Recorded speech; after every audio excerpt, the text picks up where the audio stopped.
शरीर में कुछ ऐसे स्थान है शरीर में जो हमारे प्राण का स्थान है। मर्म क्या है? शरीर में प्राण का स्थान है, इसलिए मर्म को क्या कहते हैं? प्राण बिंदु। लिख लेना।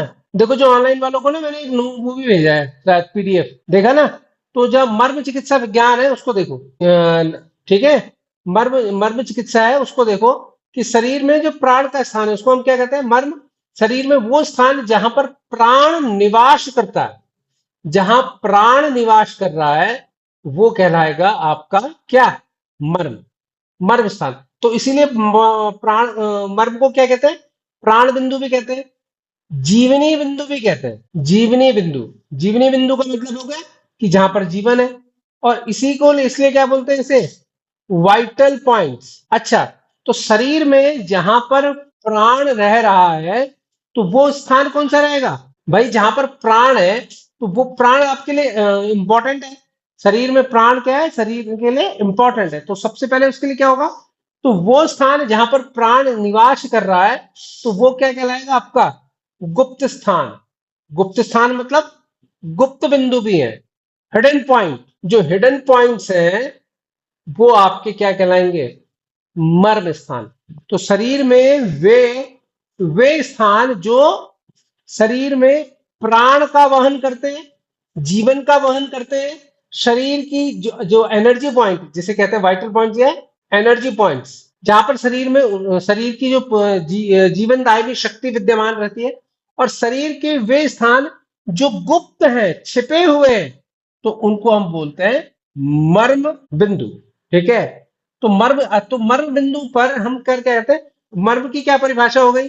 कि जहां पर आयुर्वेद वाले क्या है? भाई, मर्म आया कहां से? मर्म कहाँ है?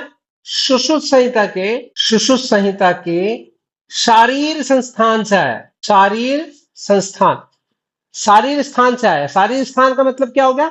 अच्छा, दो शब्द है, हम दो शब्द लिखते हैं, एक लिखते हैं शरीर और एक लिखते हैं शारीर। शरीर और शारीर। ये शरीर का क्या मतलब हो गया? देखो, शरीर और शारीर में क्या होगा? जहां पर प्राण अधिष्ठित हो जाए। पांच इंद्रियों मतलब जितने भी इंद्रियां हैं, इंद्रियां, शरीर, इंद्रिय, सत्व, आत्मा, इसके साथ जब जब आत्मा इसमें अधिष्ठित हो जाएगी, प्राण इसमें अधिष्ठित हो जाएगा, तो ये कहलाएगा शारीर। इसीलिए शारीरिक गतिविधि, फिजियोलॉजिकल बॉडी है ये एनाटॉमिकल बॉडी है, पर कार्य नहीं कर रही। जैसे प्राण निकल गया तो मर गया आदमी, तो जब प्राण निकल के मर गया तो क्या हो गया? तो ये बॉडी कैसी रह जाएगी? मरी हुई होगी नहीं। तो शरीर में वो स्थान जहां पर तो शरीर में जहां पर प्राण अधिष्ठित हो जाए, प्राण अगर निकल जाए तो शरीर है। अगर प्राण इसमें विद्यमान है, प्रतिष्ठित है, ठीक, अधिष्ठित है, तो वो शारीर होगा। तो मीन्स जहां पर शारीर होगा, जब प्राण विद्यमान होगा, तो इसके हृदय की गति होगी, इसकी श्वसन की गति होगी, इसके पाचन की गति होगी, ठीक है, इसकी स्वयं की गति होगी। तो जहां पर गतिविधि होगी प्राण के कारण, ठीक है, प्राण के कारण जो गतिविधि है वो कहलाएगा शारीर। और जहां से प्राण निकल गया वो क्या कहलाएगा? शरीर। सिंपल तरीका। ठीक है ना? तो हम जो मर्म है वो कहां पर पढ़ रहे हैं? मर्म कहां पर पढ़ रहे हैं? अरे, शरीर में तो पढ़ रहे हैं। ठीक है ना? तो अब तो सुश्रुत संहिता के शारीर स्थान में मीन्स जो आपकी बॉडी की जो कार्य की है, गतिविधि है, एनाटॉमी है, उनमें इसका वर्णन मिलता है। ठीक है। तो उसको हम क्या बोलते हैं? शारीर स्थान में मिल रहा है। ठीक है। तो इसमें इसके अनुसार, सुश्रुत के अनुसार जो मर्म है वो क्या है? सुश्रुत के अनुसार जो परिभाषा है, और मर्म का जनक कौन माना गया है? सुश्रुत को। ऋषि, जो महर्षि सुश्रुत है, उसको मर्म का जनक माना गया, उन्होंने ही इनकी व्याख्या करी। ठीक है। तो इसकी परिभाषा क्या है? मार्यांतित मर्माणी।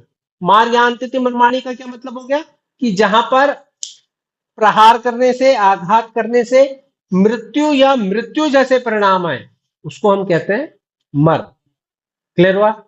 जहां पर आघात करने से मृत्यु या मृत्यु जैसे परिणाम आएंगे, उसको हम क्या कहते हैं? मर्म। मीन्स अब शरीर में मर्म स्थान पर अगर प्रहार होगा, अभी मैंने क्या बताया था कि शरीर में वे स्थान जो प्राण का वहन करे, जो जीवनी शक्ति का वहन करे, जो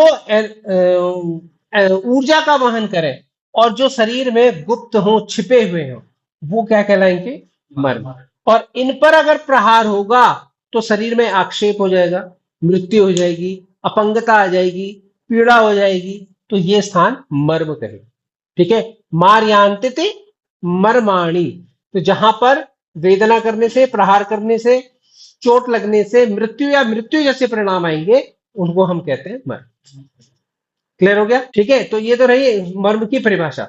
अब मर्म कितने हैं, कुल कितने मर्म हैं, इसको जानते हैं। तो शरीर में इसकी संख्या कितनी है? शरीर में मर्मों की संख्या, ये कहां कहां पर विद्यमान होते हैं, वो अभी हम इसको पढ़ते हैं। तो शरीर में मर्मों की कुल संख्या कितनी है? 107। शरीर में कुल मर्मों की संख्या कितनी हो गई? 107। ठीक है, अब ये अलग अलग हिसाब से, तो कुल मर्मों की संख्या कितनी है? 107। अब अगर हम इसे रचना के हिसाब से देखें, भाई शरीर में रचना है, रचना का मतलब क्या है? हड्डी है, मांस है, सिरा है, ठीक है, संधि है, ये सारी तो मिलकर शरीर बना रहे। तो रचना के आधार पर, तो रचना के आधार पर क्या है? तो रचना के आधार पर कितने प्रकार के मर्म है? रचना के आधार पर 5 प्रकार के मर्म है। कौन कौन से हैं? अब रचना क्या मतलब है? भाई जो शरीर बना है और जो मर्म जहां पर है, वहां पर क्या रचना है? मीन्स मास मर्म, दूसरा संधि मर्म, जो जो जो मर्म मास पर होंगे वो मास मर्म होंगे, जो संधि पे होंगे वो संधि मर्म होंगे, जो संधियों पे है। तीसरा अस्थि मर्म, जो हड्डी पे है। चौथा स्नायु मर्म, और पांचवा शिरा मर्म। ठीक है, मतलब इनके प्रकार है रचना के आधार पर, जो टाइप्स है। भाई जो हड्डी पे होंगे उनको क्या कहोगे? हड्डी वाले मर्म कहोगे, और जो मांस में होंगे तो उनको क्या कहेंगे? मांस के मर्म कहेंगे। जो संधियों पर होंगे, जोड़ों पे होंगे, उनको क्या कहेंगे? जोड़ों के मर्म कहेंगे। ठीक है ना? तो कितने प्रकार के? रचना के आधार पर 5 प्रकार के, परंतु इनकी संख्या कितनी होगी? 107, क्योंकि कुल संख्या कितनी है? 107। ठीक है ना? तो ये अलग अलग है, जैसे मांस मर्म की संख्या अलग है, इसके मर्म की है, ये तो ये प्रकार है कि संधि पे कौन से मर्म है, अस्थि पे कौन से मर्म है, स्नायु पर कौन से मर्म है, लिगामेंट पे कौन से मर्म है, और जो धमनी और शिराओं पर कौन से मर्म है। तो ये आपके, जैसे आपने वो किया था औपीड़न नश्य, नश्य में जब हम पत्ते का स्वरस नाक में डाला था, तो हमारी नाक में क्या जो स्वरस गया था, और कहाँ गया था वो? गले में। तो गले में जाकर क्या हुआ था? उत्तेजना हुई थी ना। तो मैंने क्या बताया था उत्तेजना क्यों हुई? यहाँ पर आंख, नाक, कान, मुख की जो सिराएं हैं, आपस में जंक्शन हो रहा है उनका। तो ये कौन सा मर्म है? उसका क्या नाम है? श्रृंगाटक मर्म। श्रृंगाटक मर्म है, वो गले के अंदर है। तो वहां पर क्या है? वो एक प्रकार का क्या है? सिरा मर्म है। अब मैं कहूँ ये कूर पर मर्म है, कोहनी का जो मर्म है, ये कौन सा मर्म हो गया? संधि मर्म, ज्वाइंट पे है ना। और जानू का कौन सा हो गया? संधि मर्म। बात समझ रहे हो? तो जो स्थान संधि पे है वो संधि मर्म कहलाएंगे, वो स्थान पर। ठीक है, अब जैसे जो स्तन है, स्तन रोहित है, स्तन रोहित कौन सा है? मांस मर्म। बाकी छाती में जितने मर्म है वो कितने हैं? केवल स्तन रोहित क्या है? मांस मर्म है, बाकी सब सिरा मर्म है। ठीक है, तो उसी हिसाब से इनकी। अब हड्डी पे जो है वो हड्डी के मर्म होंगे। अभी क्या बताया? कुल संख्या क्या है मर्मों की? 107। और रचना के आधार पर कितनी है? 5। तो रचना के आधार पर 5 है, तो कुल संख्या कितनी होगी इसकी भी? 107 ही होगी। दूसरा क्या है? दूसरा कौन सा गुण हो गया? अब ये रचना गुण तथा कार्य के आधार पर, अगर कहीं पर आघात हो जाए, वो क्या परिणाम देगी? मतलब परिणाम एवं कार्य के आधार पर, परिणाम एवं कार्य के आधार पर क्या होगा? ये भी 5 है। कौन कौन से? भाई कहीं पर हमने किसी के मार दिया, या चोट लग गई, या गिर गया, तो एकदम मर गया। कभी चोट लगती है, एक्सीडेंट होता है किसी का, तो एकदम मर जाता है। तो ऐसे मर्म को हम क्या बोलते हैं? सद्य प्राण हर मर्म। क्या बोलते हैं? सद्य प्राण हर मर्म, जहां पर डेथ इंस्टेंट हो जाए। दूसरा क्या कहलाएगा? कालांतर प्राण हर मर्म। तीसरा कौन सा हो गया? विशल्य घन मर्म। और चौथा कौन सा हुआ? वैकल्य कर मर्म, वैकल्य कर। और पांचवा कौन सा हो गया? रुजाकर मर्म। बात समझ रहे? कभी कभी क्या होता है, सडन क्या होता है कि किसी की चोट लगी और उसकी अचानक मृत्यु होगी, एकदम से मर गया, तो इंस्टेंट मर गया, तो क्या हो गया? सद्य प्राण हर मर। ठीक है। दूसरा क्या हो गया? अब चोट लगी और उसके 10 15 एक महीने के बाद उसकी मृत्यु हो गई, तो वो कहलाएगा कालांतर प्राण हर मर्म। तीसरा कौन सा है? विशल्य घन मर्म। विशल्य घन मर्म क्या हो गया? विशल्य। विशल्य का मतलब होता है कि वि और शल्य। मैंने आपको बताया था शल्य किसमें आता है? शल्य में शस्त्र। वी मीन्स अभाव, मतलब शस्त्र के अभाव में वो स्थान जहां पर प्रहार हुआ है किसी शस्त्र के द्वारा, उसके अभाव में अगर किसी के चाकू घुसा दिया और चाकू निकाल दिया, तो जब तक चाकू अंदर है तब तक तो वो जिंदा है, तो जैसे ही बाहर निकाल दिया मर गया। तो दैट इज विशल्य घनमर्म। ठीक है। फिर आ गया वैकल्य घनमर्म।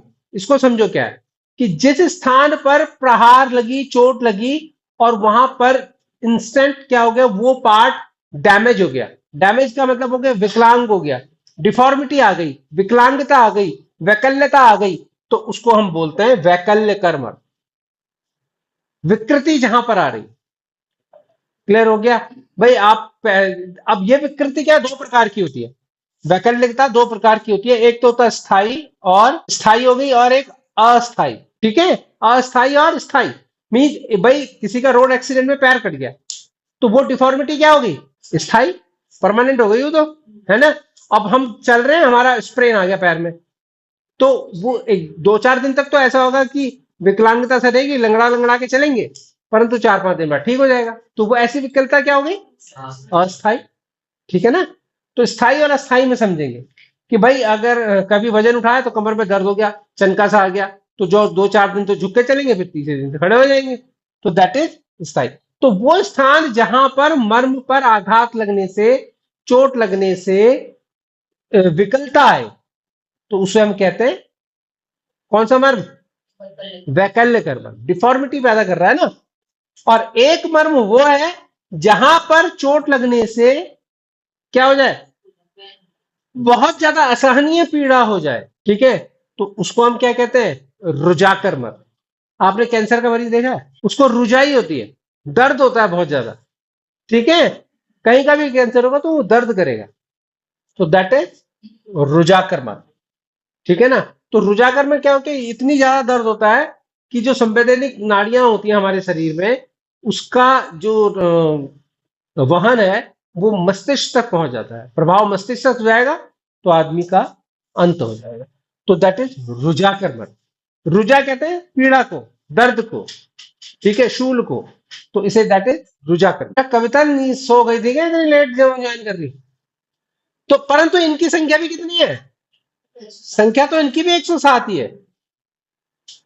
तो ये मैं अलग अलग प्रकार से बता रहा हूं कि रचना के हिसाब से मर्म क्या है। ठीक है। कितने प्रकार के हैं? 5 प्रकार के हैं, परंतु कुल कितने? 107। क्योंकि शरीर में कुल संख्या कितनी है भाई? ये तो है नहीं कि 108 कर देगा, 110 कर देगा। ठीक है, संख्या उतनी ही रहेगी, पर ये रचना के हिसाब से इसका डिस्क्रिप्शन है ये। और ये दूसरा वाला क्या रहेगा? ये परिणाम के आधार पर, मीन्स जो प्रहार हुआ है, जो आघात हुआ है, उससे जो मर्म, जो रिजल्ट आ रहा है, क्या रिजल्ट आया? भाई मैंने एक थप्पड़ मारे और बेहोश हो गया, या मैंने किसी के रैपट मारा, कंधे पे मार दिया, उसका कंधा नहीं उठ रहा, तो वो क्या हो गया? वैकल्य कर्म। बात समझ रहे हो ना? और मैंने उसको एक मारा, उसके दर्द ही खत्म नहीं हो रहा, तो वो कौन सा हो गया? रुजा कर्म। बात समझ रहे? और हम कोई भी आदमी है, उसने किसी के चाकू मार दिया, या भाला मार दिया, या तीर मार दिया, तो जब तक तीर या भाला या चाकू अंदर है तब तक तो वो जिंदा है। परंतु जैसे ही हमने उसको बाहर निकाला है शस्त्र को, तो वहां से क्या है? जो स्थान प्राण, जो मर्म स्थान पे जो प्राण है, वहां से उसको बाहर आने का रास्ता मिल गया। तो जैसे ही वहां से वो प्राण बाहर निकलेगा वायु गुण के कारण, तो उसकी सद्य मृत्यु हो जाएगी वहीं पे। तो दैट इज वैशल्य घन मर्म। ठीक है। मतलब विशल्य मतलब शस्त्र के अभाव में मर्म, मारक हो जाते हैं। ठीक है। अब तीसरा क्या है, आकार के हिसाब से मर्म। अब हम तीसरा क्या बता रहे हैं, आकार। आकार के हिसाब से नहीं, कौन सा मर्म बड़ा है कौन सा छोटा है।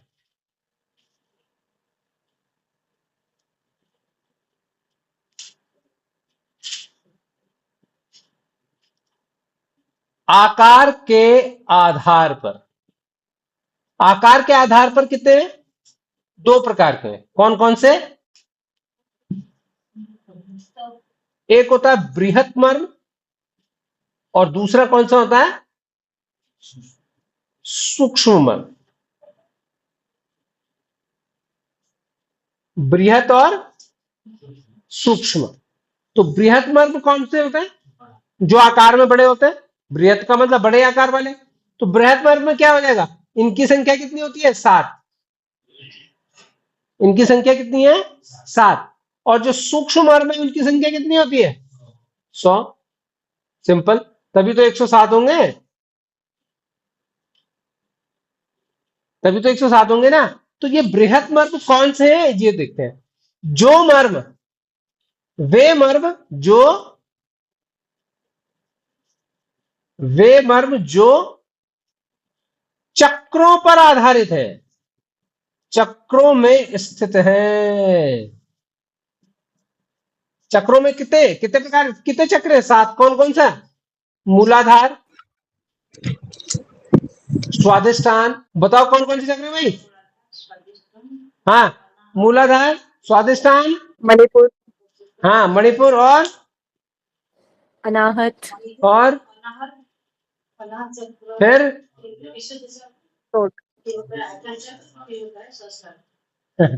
देखो नीचे स्टार्ट करेंगे, जब मैं आपको बताऊंगा ना इसमें तत्व भी आपको याद है।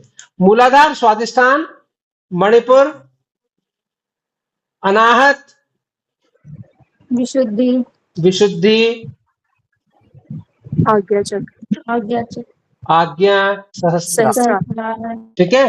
तो ये 7 चक्र है। तो इन 7 चक्र, आपको पता है कि 5 तत्व है शरीर में, वो होते कहां कहां पर है, मैंने शायद पहले भी बताया था। 5 तत्व शरीर में विद्यमान है, वो कहां कहां पर स्थित हैं, बताओ भाई ऑनलाइन वाले भी। चलो अभी बताते हैं, पहले इसको खत्म कर लेते हैं। बृहत मर्म कौन से हैं, तो जितने भी चक्रों पर मर्म है वो यहां पर क्या कहलाएंगे, जो चक्रों पर मर्म है वो कौन सा कहलाएंगे, बृहत मर्म।